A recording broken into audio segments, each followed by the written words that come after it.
Nous accueillerons notre premier keynote speaker qui, par son engagement à la tête d'une entreprise stratégique, symbolise la montée en puissance des champions nationaux.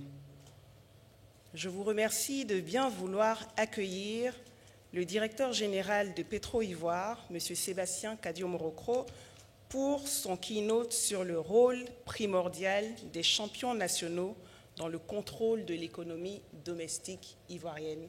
M. Sébastien Kadio-Morokro, sous vos ovations.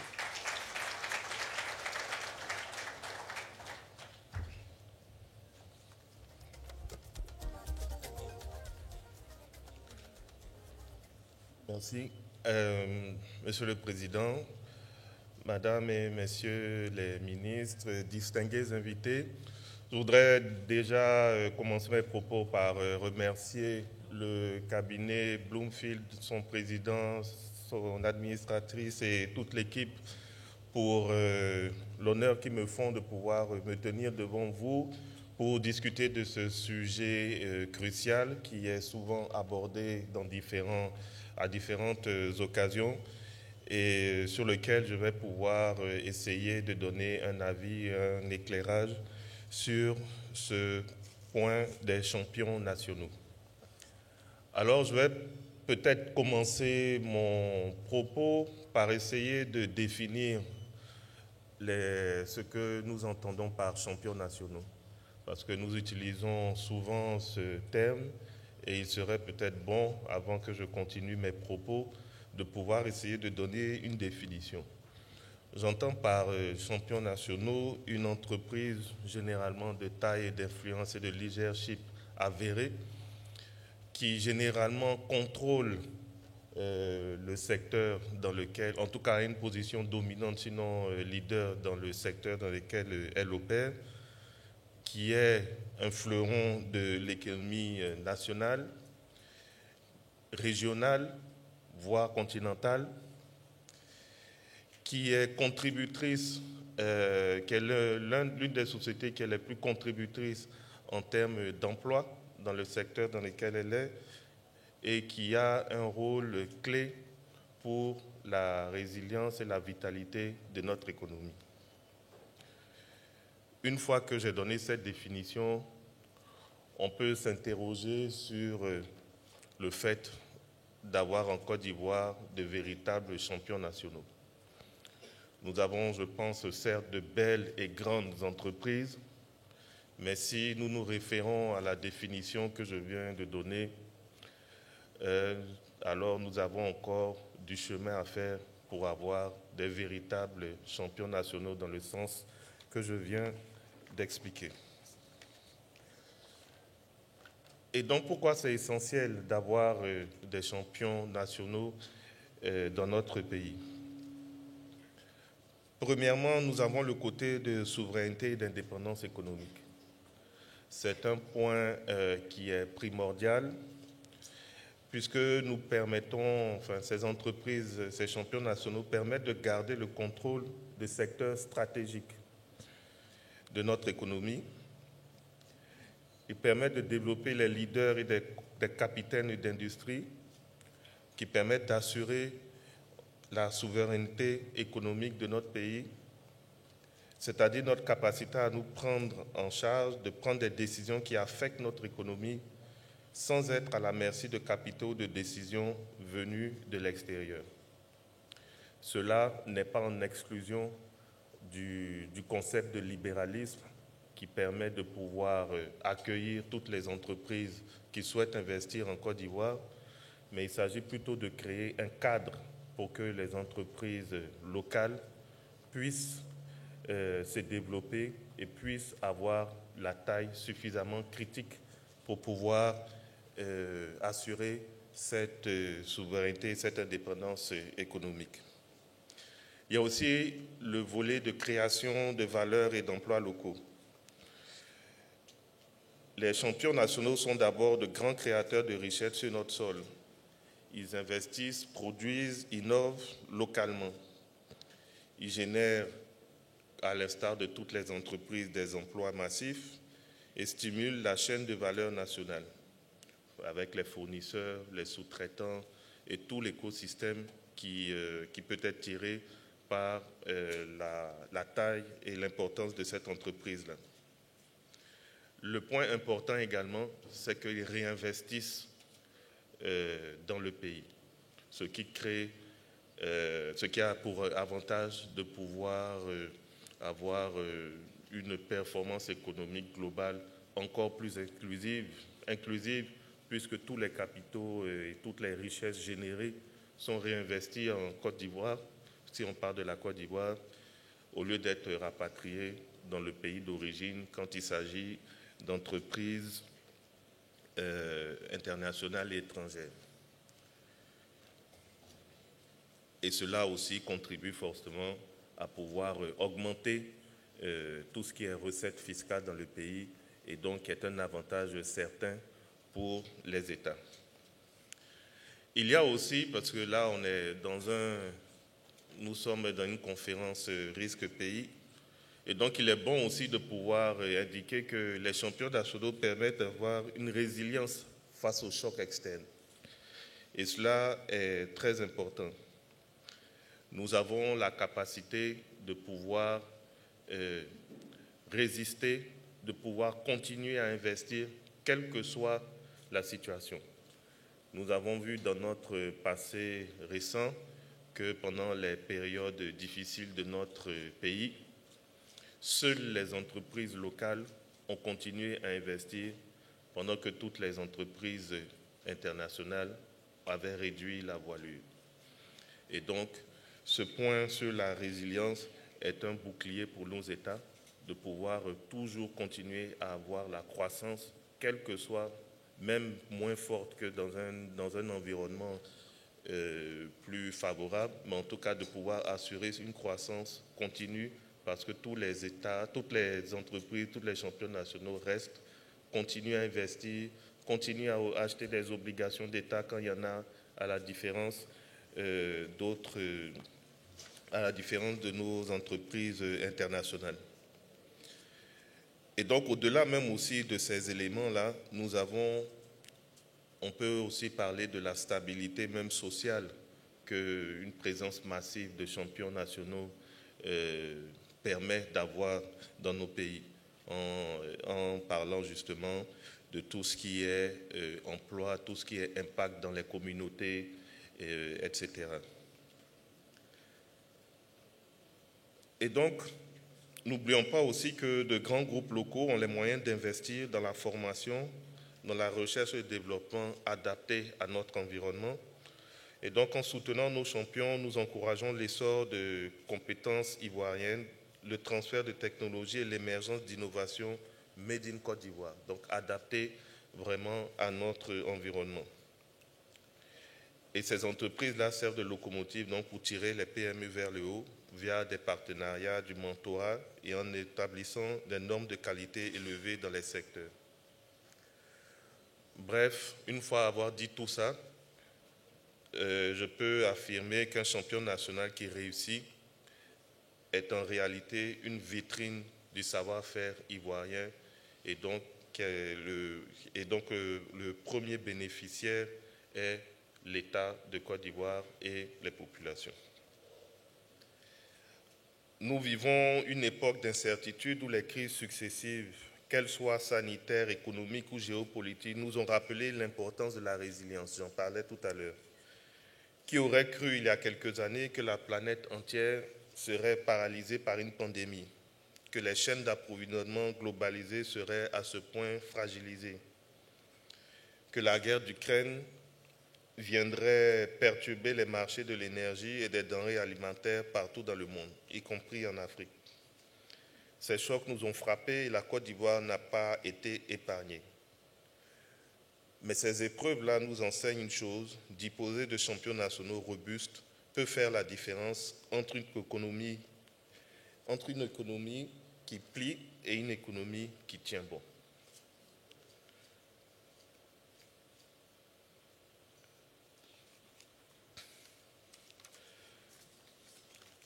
Nos champions nationaux disposent de capacités importantes. financières, logistiques, humaines, qui peuvent être réorientées rapidement pour répondre aux besoins urgents.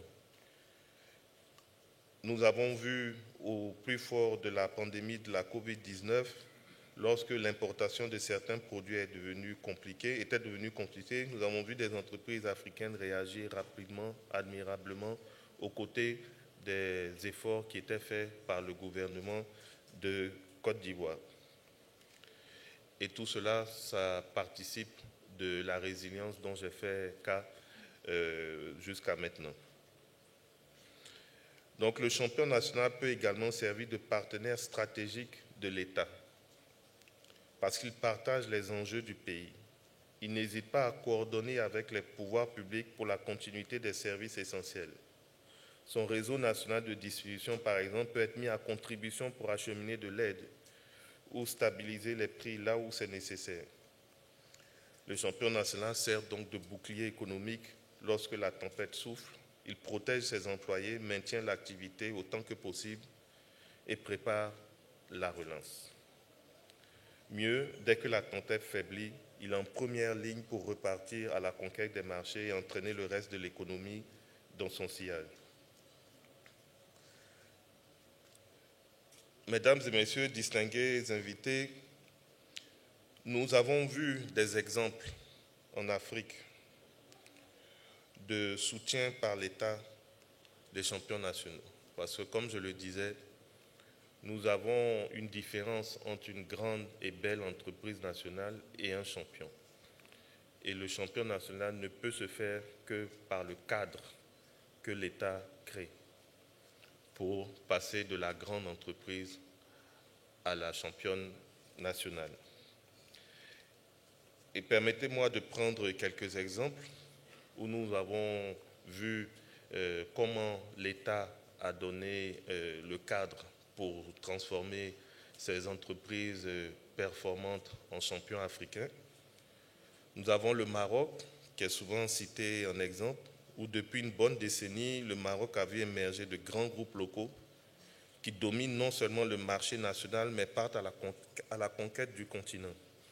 Qu'il s'agisse de la finance, des télécoms, de l'agro-industrie, des mines, ces groupes souvent nés d'entreprises privées familiales ou d'anciennes entreprises publiques modernisées, privatisées, ont bénéficié d'un appui stratégique de l'État marocain.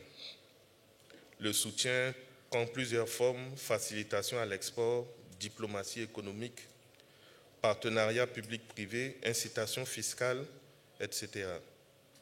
Par exemple, lors des visites officielles à l'étranger du roi du Maroc, une délégation de grands patrons marocains est quasiment toujours associée au voyage. Ces grands groupes marocains-là accompagnent la diplomatie économique du Maroc. Nous avons encore un pays plus petit en taille, comme le Rwanda. Bien que de petite taille, le Rwanda offre un exemple tout aussi intéressant. Sous l'impulsion des autorités depuis une vingtaine d'années, ce pays a misé sur une politique de développement endogène, c'est-à-dire en s'appuyant sur ses propres forces vives. Le gouvernement rwandais a créé un environnement des affaires favorable aux entreprises locales, tout en investissant directement dans certains secteurs stratégiques.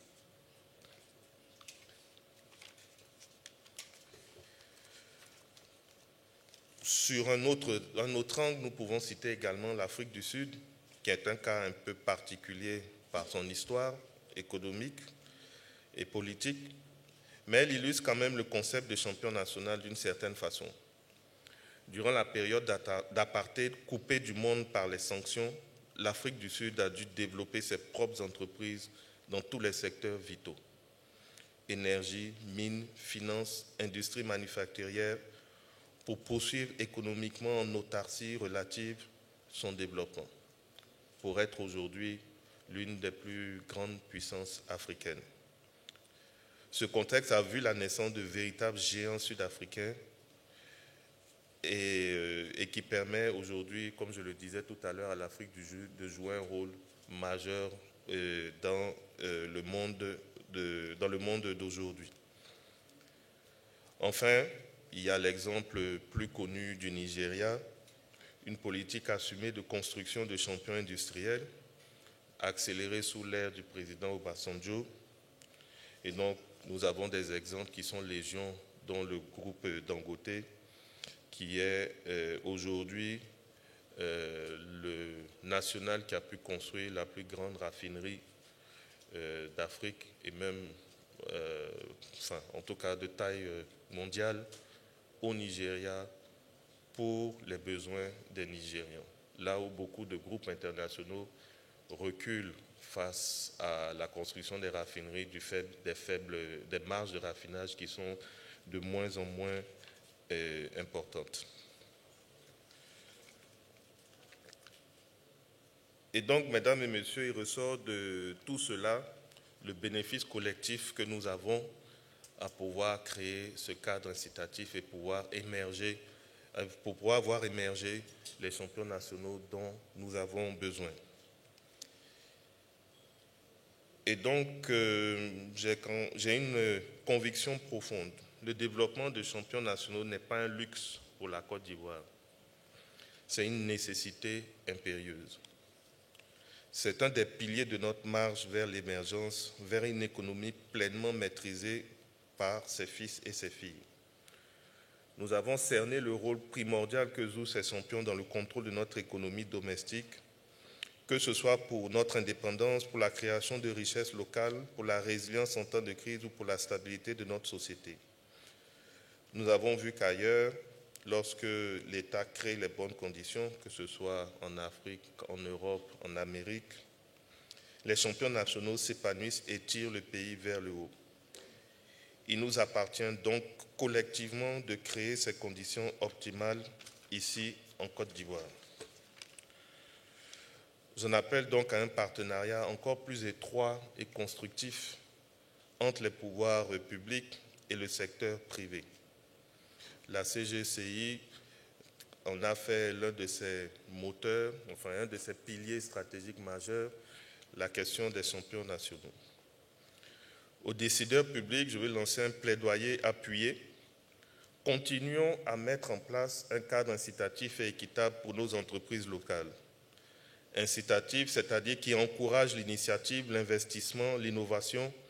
Cela peut passer par des mesures fiscales adaptées, un meilleur accès au financement, des programmes d'accompagnement technique, la protection intelligente du marché domestique lorsque cela est nécessaire, ou encore la préférence aux fournisseurs locaux dans les marchés publics dans le respect de nos engagements. Équitable, c'est tout aussi important. Il s'agit de donner sa chance à chaque entrepreneur méritant, de petits innovateurs de province jusqu'aux grands industriels, et d'offrir un terrain de jeu nivelé par le haut. Un cadre équitable, c'est la transparence dans l'attribution des ressources et des contrats. C'est lutter contre le favoritisme pour que les meilleurs prospèrent. Et c'est de s'assurer que les règles du jeu sont pleinement appliquées dans l'intérêt national avant tout. Je suis convaincu que le gouvernement ivoirien est résolument engagé sur cette voie. Les récentes orientations prises par la primature le démontrent. Avec l'accélération recherchée pour concrétiser des actions en faveur des champions nationaux. Je cite, « Il nous appartient de traduire cela en actions politiques et pratiques. La meilleure façon de donner raison au verbe, c'est d'agir. » J'ai cité le Premier ministre. Ce message est clair. L'heure est désormais à l'action. L'heure n'est plus au discours ni aux vœux pieux. Travaillons ensemble pour passer des paroles aux actes. Le secteur privé, de son côté, est prêt à prendre ses responsabilités. Nos chefs d'entreprise sont prêts à innover, à investir dans des secteurs nouveaux, à prendre des risques pour grandir, à condition qu'ils se sentent soutenus et compris. En définitive, ce que je préconise, c'est une véritable alliance pour l'émergence de champions nationaux. Cette alliance devra inclure l'État, les grandes entreprises établies, les PME en croissance, les institutions financières, les centres de formation et de recherche, et même les consommateurs ivoiriens qui ont aussi un rôle en plébiscitant les produits et services made in Côte d'Ivoire. Chacun a un rôle à jouer, mais nos objectifs convergent. Bâtir une économie ivoirienne plus forte, plus résiliente et plus inclusive grâce au succès de nos champions nationaux.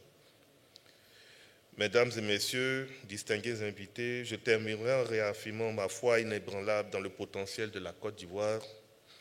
Notre pays regorge de talents, d'entrepreneurs visionnaires et de travailleurs acharnés. Donnons-leur les moyens de devenir les champions de demain. Je forme le vœu que dans quelques années, lorsqu'on parlera des réussites africaines, la Côte d'Ivoire sera citée en exemple pour ses entreprises phares qui contrôlent solidement leur marché domestique tout en rayonnant à l'extérieur. Construire ces succès prendra peut-être du temps, exige la persévérance et de l'audace. Mais cela est à notre portée si nous faisons preuve de volonté et de cohésion. Ensemble, unis et déterminés, nous réussirons à doter la Côte d'Ivoire de véritables champions nationaux tels que je l'ai définis au début de mes propos. C'est ainsi que nous réduirons les risques que pèse notre pays et que nous assurerons un avenir prospère à nos populations, quelles que soient les situations que nous vivons. Je vous remercie pour votre aimable attention et je souhaite à tous des fructueux échanges pour avancer concrètement vers cette vision commune d'une économie ivoirienne véritablement maîtresse de son destin. Merci.